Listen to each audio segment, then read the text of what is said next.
nombre del Padre, del Hijo y del Espíritu Santo. Amén. Amados hermanos, en nuestro Señor Jesucristo, nos encontramos en el 26º y último domingo después de Pentecostés, con el cual se cierra el ciclo del año litúrgico, que como todos sabemos puede constar desde 23 a 28 domingos, entre un mínimo y un máximo después de Pentecostés. Y al ser más de 24, pues se completan con los domingos últimos de Epifanía. Y la Iglesia, como sabemos, quiere siempre finalizar el ciclo del año litúrgico antes de comenzar el nuevo año litúrgico, que se inicia con el primer domingo de Adviento, como preparación para la gran fiesta de la Natividad de nuestro Señor,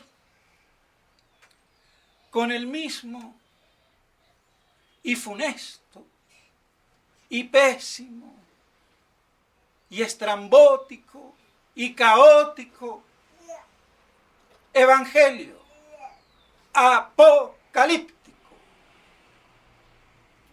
Revienten, rechinen aquellos oídos seducidos por el soplo satánico y sutil que ha querido desde el inicio, en vida de los apóstoles, en vida de San Juan, eclipsar el reino de Cristo en esta y sobre esta tierra, eyectando los poderes infernales y las tinieblas del que hasta el momento sigue siendo el rey, el príncipe de este mundo.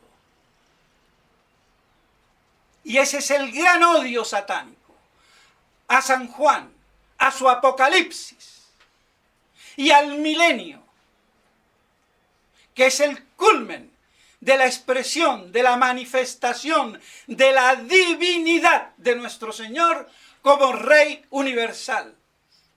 Por eso todos los herejes, e incluido padres de la Iglesia, que se los considera así, como a Orígenes, que fueron perfectos herejes, negando la divinidad de nuestro Señor, y esto no lo digo yo, lo dice Santo Tomás de Aquino, que lo cita mucho a Orígenes,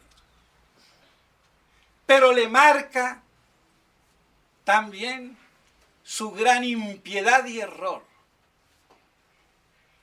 Para él el Verbo era un instrumento del Padre, menor que el Padre, pero no era la identidad esencial divina, sino por participación. No era consubstancial, sino participada.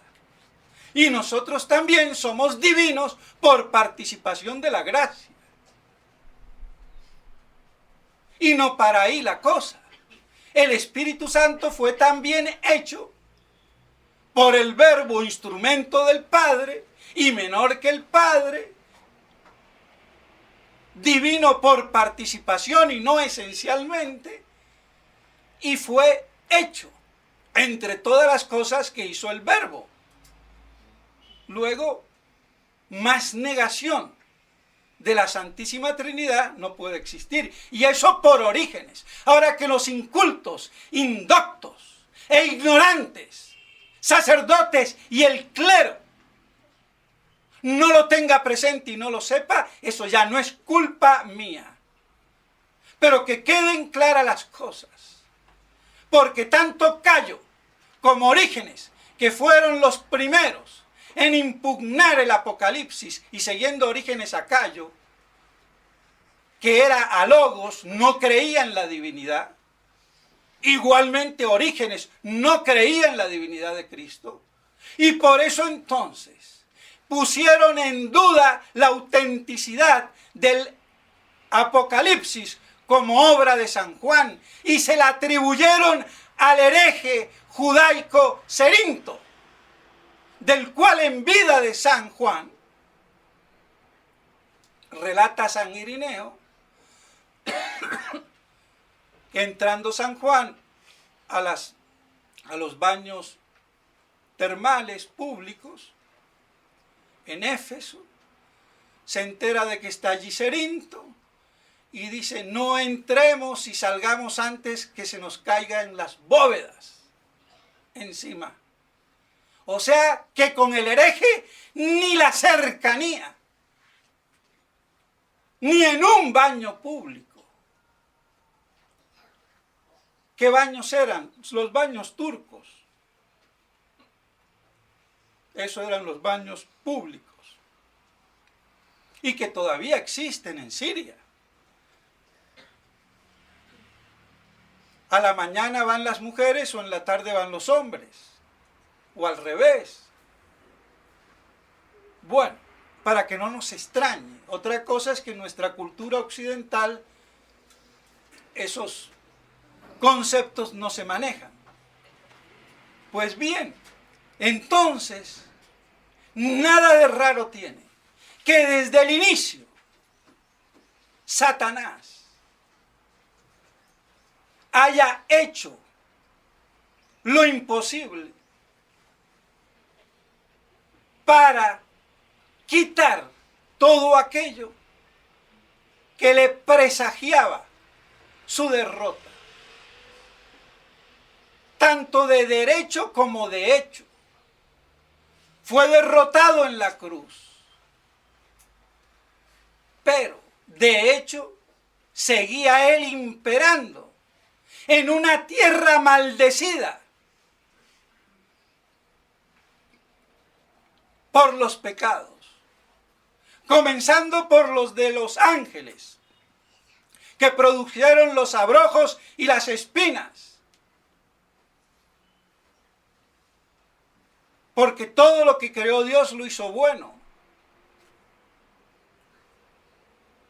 El pecado de Adán, preservando un sector, el paraíso, cuando toda la tierra era como un paraíso en un principio. Pero por la caída de los ángeles quedó reducida a un paraíso, y ese paraíso también quedó oculto y eclipsado por el pecado de Adán. Y así todas las maldiciones, una detrás de otra. La tierra no produce con esa fertilidad. Viene la muerte, la enfermedad, viene todo por el pecado de la criatura libre, tanto angélica como humana. Sigue imperando, pero ese imperio de Satanás tiene un límite. Con el fin de la historia de este siglo, con la parusía de nuestro Señor. Y por eso, el Apocalipsis, la gran revelación de la manifestación, retorno triunfal de Cristo Rey con todo el poder de su gloria y majestad, a rescatar a la iglesia, reducida a un pequeño rebaño fiel, pero en manos del anticristo, tanto político como religioso o pseudo profeta con nombre específico.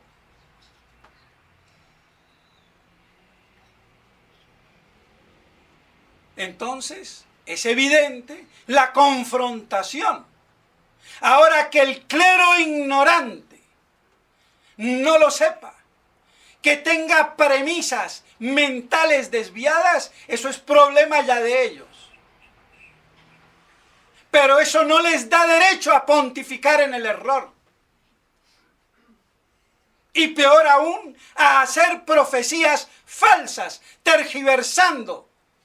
Se ha dicho de paso, por ejemplo, la gran profecía, no solamente de la Salet, Roma será la sede del anticristo, habiendo perdido la fe. ¿Qué más se puede decir? Y el triunfo del Inmaculado Corazón en Fátima. Y los tontunos haciendo reducir todo el problema a Rusia. Porque los problemas que venían por Rusia son de orden material, no de orden espiritual.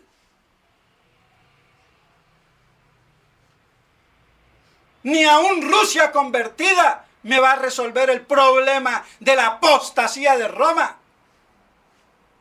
¿O en qué estupideces creen esos? Como non possumus, es que da rabia e indignación de la ignorancia, aunque lo hagan con buena voluntad. Y se erigen ¿en qué? En Quijotes de una restauración falsa.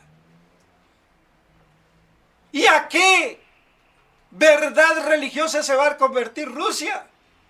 Que ya es tarde, pero aún diciéndole que no. Es que para ellos la Segunda Guerra Mundial no fue nada.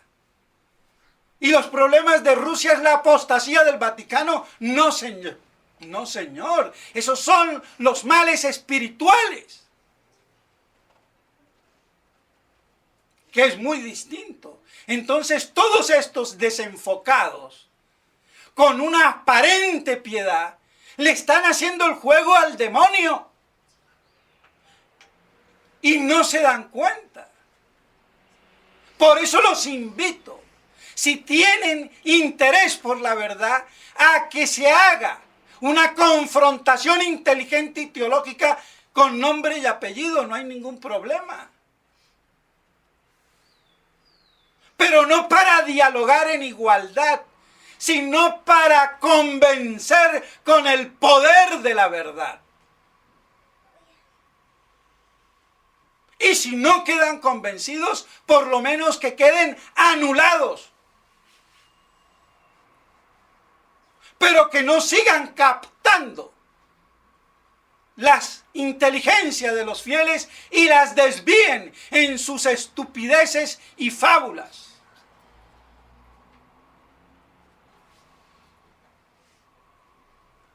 Entonces, la Iglesia, al finalizar el año, quiere terminar siempre con este 24º y último evangelio, el año litúrgico.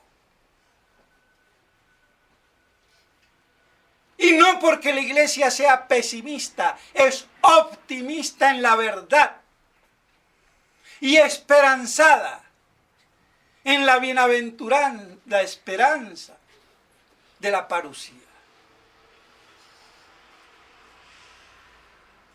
Y no hay que confundir fin de los tiempos apocalípticos con fin del mundo. Ya decía Melania, con la muerte del anticristo no se acaba el mundo, vendrá un triunfo y una posteridad que deslumbrará. ¿Y eso qué es? Aunque ella no lo dice porque no sabía. El milenio. Entre la parusía, primera resurrección, juicio de las naciones, arrebato al cielo de los resucitados y de los que quedan vivos. Y la segunda resurrección y el juicio final. Juicio universal, donde se dicta la sentencia en la última etapa para la salvación de los buenos y la condenación de los malos.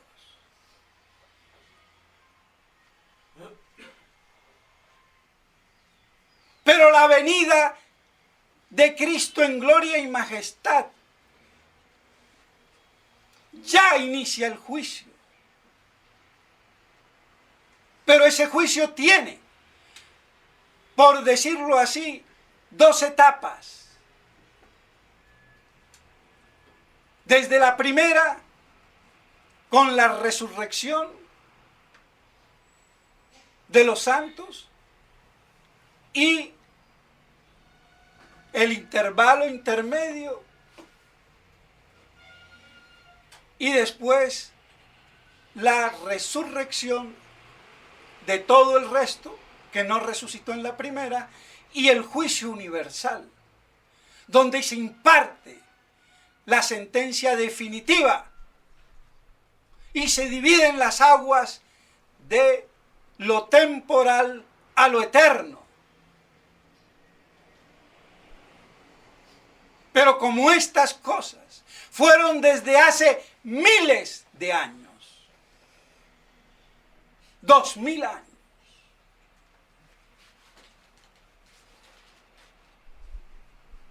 tergiversado desde el inicio, ¿qué queremos hoy? La gran confusión.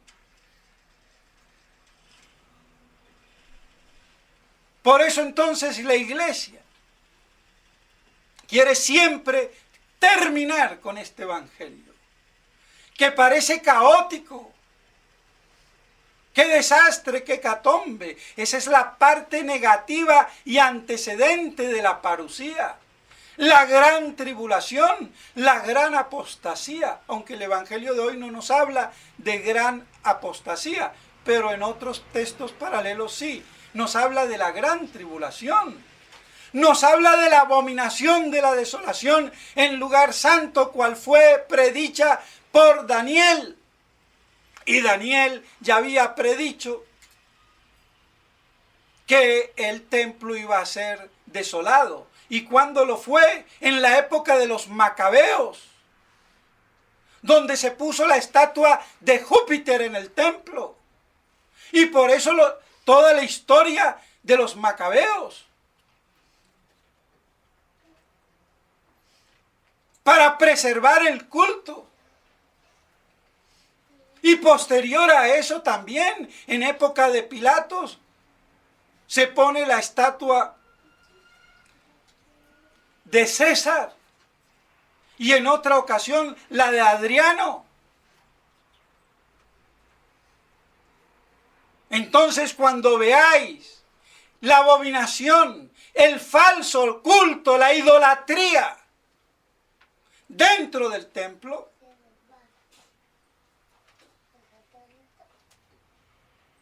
estad preparado para huir o huid a los montes. Y que eso no caiga en sábado. Ni que haya mujeres encintas. Y el que esté arriba del techo no baje. Y en el campo no vuelva a la casa.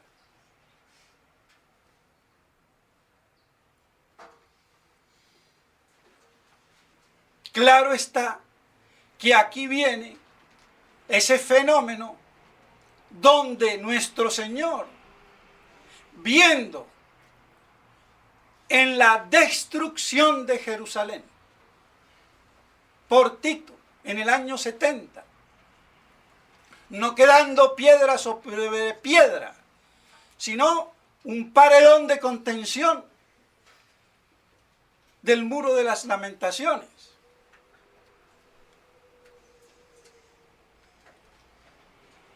Veía lo que iba como tipo de lo que iba a acontecer en el antitipo hacia el fin de los últimos tiempos apocalípticos. Y por eso, en una sola visión, estaba expresando dos realidades distintas, separadas en el tiempo, pero semejantes.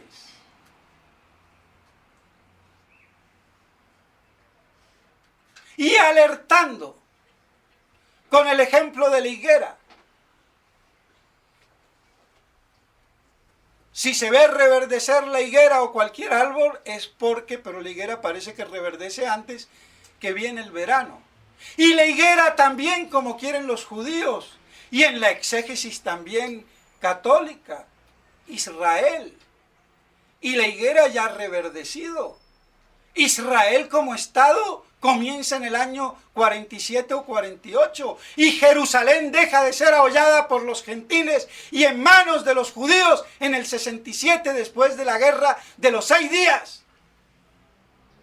¿Reverdeció la higuera o no reverdeció? Tanto en el concepto judío como en el exegético católico. Por partida doble. Y que no se den cuenta. Pasan desapercibidos. No sabemos si serán o no los últimos tiempos. Bruto, imbécil, animal. Te lo digo despacito, para que vea que es con cariñito.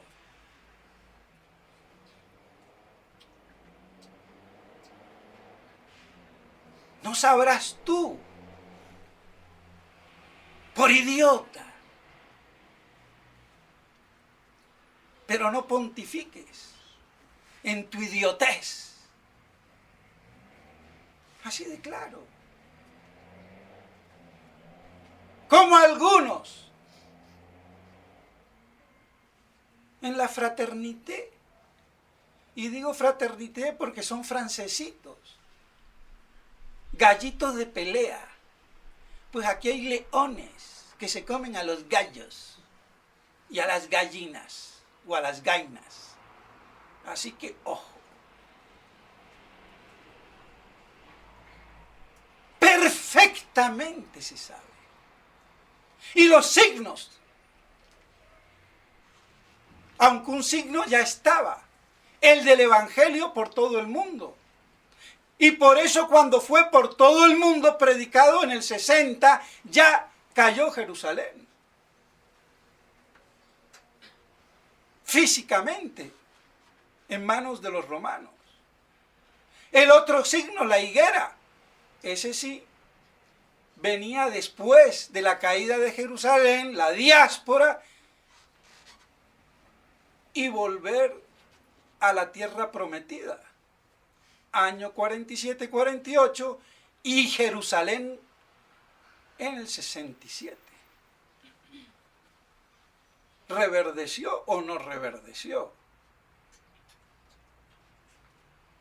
Y guerras y rumores de guerras. ¿Qué ha sido todo el siglo XX? Si un mar de guerras, Primera Guerra Mundial, Segunda Guerra Mundial, y guerra de Vietnam, y guerra de por allá, y hoy en día guerra también en Siria. Porque no es ni en Rusia, ni en China, ni en Japón, ni en Pakistán, ni en la India, ni en Tutankamón, ni en Irán, sino en Siria. ¿Por qué? Esa es la patria grande de Cristo. Eso es. Y vean ustedes que después de Kuwait y después de Irak, el problema se enfoca de nuevo en Siria y puede pasar cualquier cosa. Pero como coletazo material de la apostasía universal. Y de modo particular de Roma apóstata, sede del anticristo. Y no desde la elección de Francisquito, sino de la conclusión del Vaticano II, donde Pablo VI promulga Orbi et Urbi, la nueva religión del hombre. Que no se hayan dado cuenta, que no hayan reaccionado, ese es otro problema. El hecho histórico está ahí y es verificable.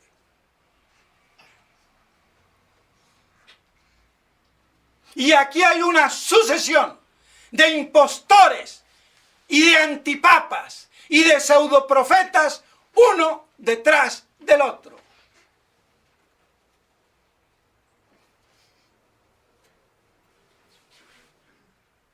Hasta llegar al último. Pero tan hereje ha sido Pablo VI como Francisquito. Nada más que haciendo menos, se desnudó más, fue más atrevido, más evidente. Y por eso algunos reaccionan tardíamente. Bienvenidos al club del clan, más vale tarde que nunca. Y a Juan 23, ¿por qué no lo nombro? Porque en época de Juan 23 nadie se planteó el problema. Ya estaba iniciado, él fue el culpable del Concilio Vaticano, o el idiota útil, pero él murió. Y eso se cristalizó, se fraguó con Pablo VI. Entonces, si vamos con documentos y pruebas, ahí están. Lo otro, pues, ya no es fácil de probar, aunque pudo ser tan perfecto hereje y masón como se dice que lo fue. Pero de hecho no firmó ninguna herejía. Sí dijo la gran estupidez, la iglesia no tiene enemigos. Bueno, si no tiene enemigos, Cristo se mató solo. Se hizo un harakiri, o como se diga. Si no fueron los enemigos, ¿quién lo mató? Se murió solo el pobre. No tiene enemigos la iglesia. ¿Y la judeo-masonería qué es? Entonces no seamos imbéciles. Sí hay enemigos. Y el Padre Nuestro, líbranos del mal. De todo mal.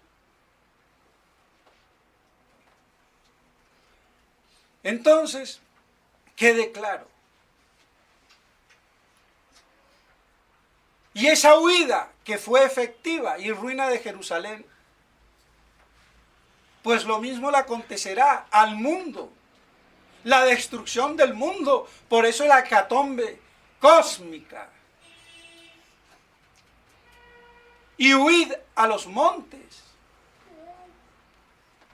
Dicen algunos santos padres como San Jerónimo, huid a la verdad eterna, a las alturas de las cosas de Dios. Porque como dice Santo Tomás, la gran tribulación será la defección doctrinal. Y si los tiempos no son abreviados por el testimonio de la verdadera doctrina, todos caerían, todos serían engañados. Falsos cristos y falsos profetas. Y esta hecatombe que vemos que es gran poder de las tinieblas, y nos dice la epístola de hoy, santos de la luz. Y aquí que esto es de la oscuridad, de las tinieblas del error, imperando dentro de la iglesia oficialmente. Gracias a Vaticano II, el gran conciliábulo cismático de la iglesia y herético, en ruptura con la tradición, que no se haya visto la herejía, porque estaba camuflada como bombas de tiempo, es otro problema.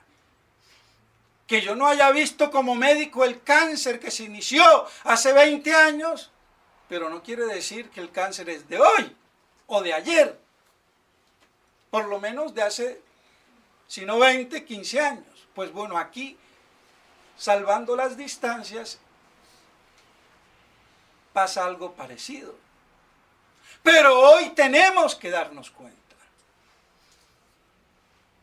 No nos podemos quedar en el pasado. Lo que Monseñor Lefebvre no dijo o no se atrevió a decir, no quiere decir que hoy no lo hubiera dicho. Y si no lo hubiera dicho hoy, pobre de él, hubiera defeccionado. Cuidado. A cada cosa su tiempo. No hay que anticiparse, pero tampoco hay que retrasarse. Aquí es caminando despacio, pero con paso firme. Y para atrás ni el impulso. Y el que pega primero, pega dos veces. Esto es una jaula de leones. Y el que se meta ahí tendrá que ser gladiador, con revólver y látigo, para mantenerlos a los leones quietos. Y si se descuida, se lo devoran. Y aquí estamos algo parecido. El demonio gira a nuestro alrededor viendo a quién se va a devorar si se duerme. Entonces, por eso, alerta. Las señales, la higuera. Y Cristo vendrá con todo el poder de su gloria y majestad sin que nadie me lo diga que está allá o acá. Porque así como las águilas se congregan alrededor del cadáver, la comparación, los fieles se congregarán alrededor de Cristo. Y dice San Jerónimo, alrededor de la pasión de Cristo, de la misa de Cristo. Y los verdaderos fieles no están hoy congregándose alrededor de la misa. Y por eso tratan de dividir y de subdividir. Pero ya vemos cómo hay una proyección de congregación. En Cristo, su pasión, como dicen algunos, no todos. Pero de todos modos, valga el ejemplo, el día de la parusía será como un relámpago, se verá por todas partes. Nadie tiene que venir a avisarme. Si estoy vivo me doy cuenta. Y hasta si estoy muerto, resucito. Si estoy dentro de esos privilegiados. Entonces, nadie tiene que venir a decirme a que salga. Y habrá oscuridad. Se habla de esos famosos 3 días, yo no sé, pero si llegan a ser ciertos, ahí está. 3 días de oscuridad para purgarse el mundo, que mejor. Y a ver si se arrepienten como última posibilidad este mundo pagano, impío, de musulmanes, de judíos, de budistas, de católicos, modernistas. Y también de tradicionalistas tontos, dormidos, idiotitas también, que hacen el juego. Y son doblemente culpables, porque se muestran defensores de una cosa que no defienden. Están utilizando una imagen falsa, eso es peor. Es preferible el enemigo de frente, pero no el amigo de al lado que es el que me va a traicionar. Eso es lo que ha hecho Monseñor Felé en su estupidez, Smithberger y compañía. Porque yo no le echo toda la culpa a Monseñor Felé, que es de escasas mientes. Aunque muy políglota como el loro, sí. Pero el loro habla, pero no entiende lo que dice.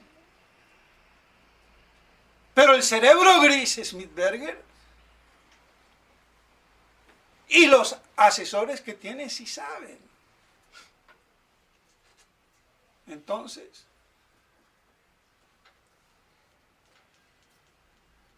pues vemos muy bien, mis estimados hermanos, cómo entonces todo esto que está dicho de un solo en bloque, hay que desgajarlo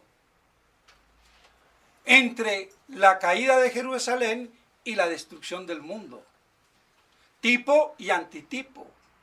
y tener así los avisos, las señales, y esperar con gran esperanza la bienaventurada venida de nuestro Señor, con todo el poder de su gloria y majestad, Cristo Rey, Rey del universo, a tomar posesión de esta tierra satanizada y de su iglesia vilipendiada, donde Satanás ha puesto su trono. Hasta el mismo exorcismo ya quitado de León XIII pedía por la cátedra de Pedro, donde se instauraría Satanás. Y eso es un hecho hoy en día, pero Satanás no me va a salir con un trinche y cola, vestido de rojo, pezuñas y cachos, sino con una carita de Juan Pablo II y hoy de Francisquito te quiere todo el mundo. Che. Por eso, Dios está en todas partes, pero atiende en Buenos Aires. Y bueno. Pero él ya, como es porteño, no tiene que ir a Buenos Aires. Él se fue de Buenos Aires a Roma y allá está. ¿Y quién le dice nada? Y los imbéciles van corriendo, sí, su majestad, la autoridad, la infalibilidad del Papa. Oiga, pero nos creen niñitas idiotas.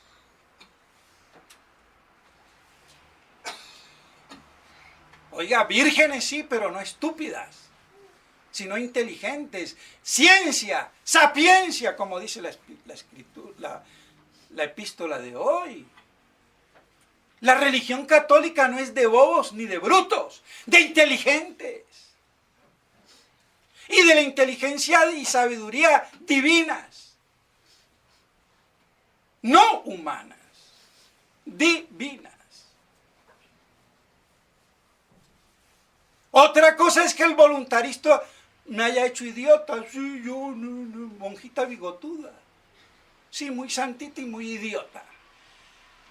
No. Y si fueran las monjas, bueno, hasta los curas, peores.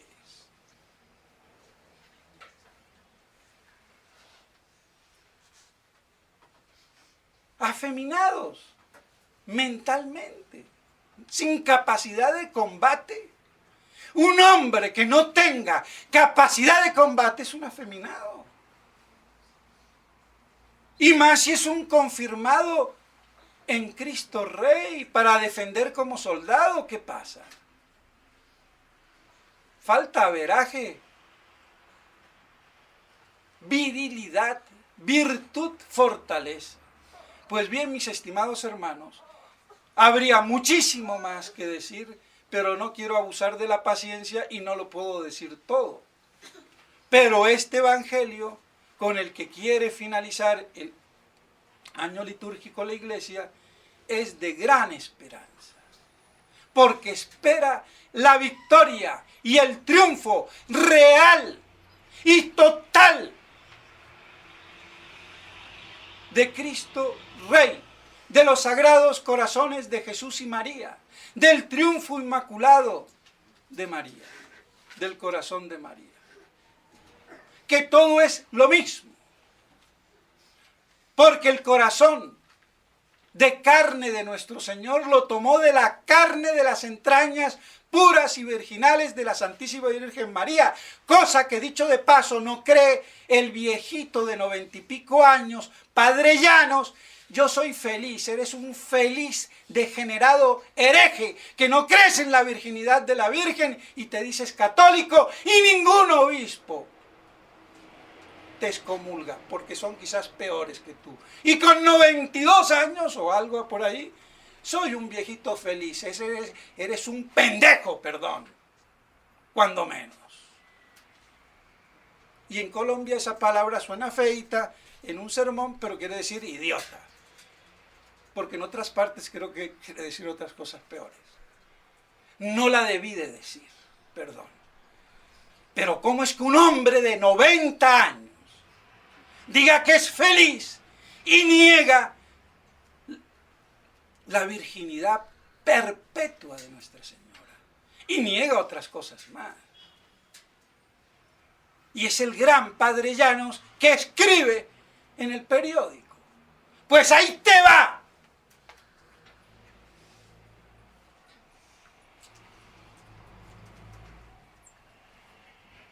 El colmo. ¿Por qué existe el Padre Llano? Porque la mamá que lo parió. ¿De dónde salió? La nueva iglesia. Y con 90 años. Le violaron el cerebro. Lo prostituyeron y por eso es un hereje feliz. Como las chicas del cabaret son felices. Bailando ahí en tanga como quieran. Y este con 90 años. Pero por lo menos nuestro Señor nos dice que las prostitutas estarán primero que todos estos herejes.